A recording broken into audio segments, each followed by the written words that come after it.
the Quran indicates that both what he's saying, men and women are spiritually equal. First of all, the Quran does not say that.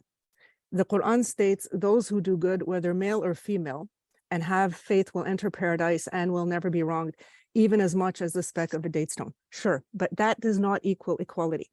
When Allah, it doesn't mean, you see, the problem is because we're stuck in this paradigm that equality of men and women is the issue. Men and women are not compared in Islam. Their relationship, their value is in relation to Allah subhanahu wa ta'ala. What these ayat are telling us is not that they're equal, one is less or one is more than the other, but that value is determined by Allah subhanahu wa ta'ala, not between an equivalence between human beings.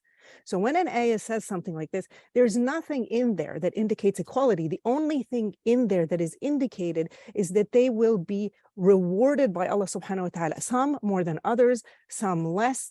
Not all spirits or souls are equal under Allah subhanahu wa ta'ala. You just have to read the Quran to realize that. It's not a men versus women. It is women and men and women and other things. Even our equivalents, maybe a mountain has greater spiritual value with Allah subhanahu wa ta'ala than me.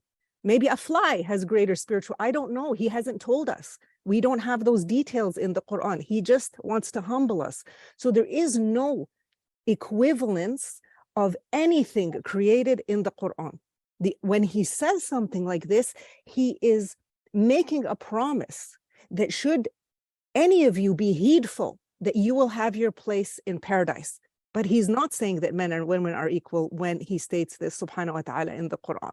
He's not saying that one is more than the other or one is better than the other. The problem with male thinking and Western thinking is there's always the default that then the male is better. This is not true. This is not true. There is no equivalence because we don't know who is better. And it's the ignorance of worth that is going to make these ayat the reality, because our worth is in relation to Allah subhanahu wa ta'ala. And when women begin realizing that, they're going to take ownership of يأمرون بالمعروف.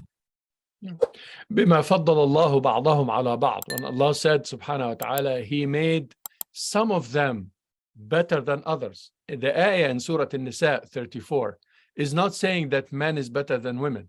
It is saying الرجال قوامون على النساء بما فضل الله بعضهم على بعض. He did not say بما فضل الله الرجال على النساء.